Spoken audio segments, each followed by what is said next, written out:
Sir उद्या वाल्मिक कराडेचा जामीन अर्ज करण्यात येणार आहे. नेमकं काय उद्याची सुनावणी उद्या असणार थोडक्यात माहिती द्या. त्याच्यामध्ये असं आहे की 14 तारखेला वाल्मिक कराड यांना कोर्टाने न्यायालयीन कोठडी सुनावल्याच्या नंतर त्या दिवशीच आम्ही तात्काळ त्यांचा जामीनचा अर्ज दिला होता.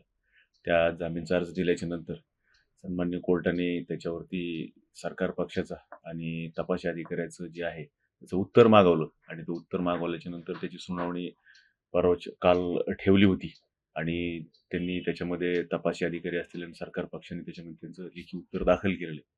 काल सुनावणी होती, परंतु माझ्या प्रकृती अस्वस्थतेमुळे मी न्यायालयात उपस्थित राहू शकलो नाही. त्यामुळे कोर्टाने ती सुनावणी तहकूब केली आणि उद्या तिची सुनावणी ठेवलेली. या प्रकार नाही, कॉल्सबद्दल या प्रकरणामध्ये नाही. हा जो खंडणीचा गुन्हा आहे त्याच्यामध्ये न्यायालयीन कोठडी सुनावण्याचा तो जामीनचा अर्ज जो आहे ते न्यायालयासमोर न्यायप्रविष्ट आहे. त्याची सुनावणी उद्या आहे.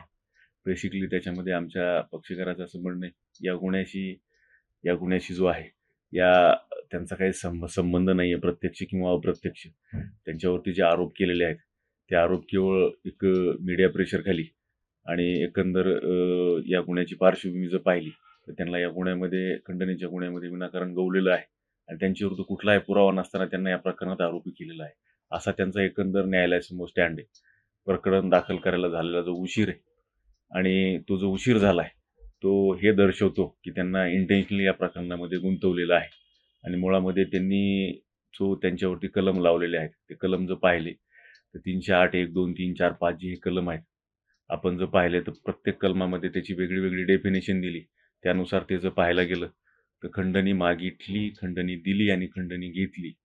याच्यामध्ये हे जे प्रकरण आहे खंडणी मागितल्याच नंतर कुठेही आजपर्यंतच्या तपासामध्ये खंडणी जी मागितलेली आहे ती त्यांना दिली अशा प्रकारचा कुठलाही पुरावा या प्रकरणामध्ये उपलब्ध नाहीये किंवा खंडणी मागितल्याचा पण पुरावा या प्रकरणामध्ये उपलब्ध नाहीये. त्यामुळे हा आमचा बेसिक स्टँड न्यायालयासमोर आहे आणि हा जो गुन्हा आहे प्रामुख्याने हा प्रथम वर्ग न्यायदंडाधिकारी यांच्यासमोर चालणारा आहे.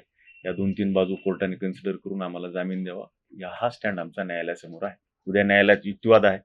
न्यायालय आमची बाजू ऐकून घेईल. आमचा न्यायालयावरती भरोसा आहे आमच्या पक्षकाराचा. त्यांचा विश्वास आहे, ट्रस्ट आहे न्यायालयावरती.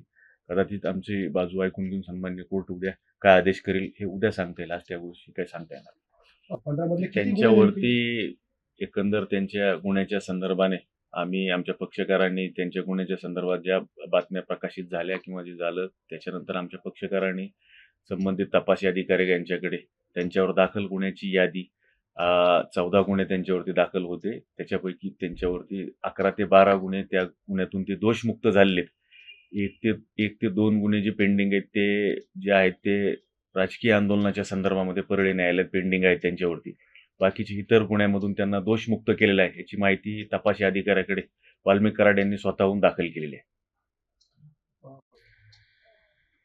अ, या प्रकरणाच्या अनुषंगाने कराड यांचा अमेरिकेशी काही संबंध असल्याची पण काही बातम्या समोर येत होत्या. याबद्दल काय म्हणतो?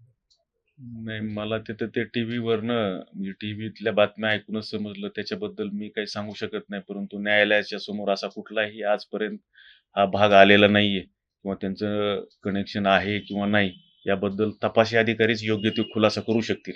परंतु एक प्रकर्षानं सांगतो, न्यायालयासमोर हा कुठलाच विषय आजपर्यंत आलेला नाही.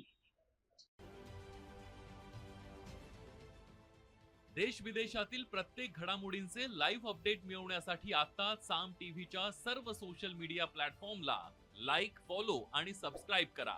तसंच सर्व नोटिफिकेशनसाठी बेल आयकॉन प्रेस करायला विसरू नका.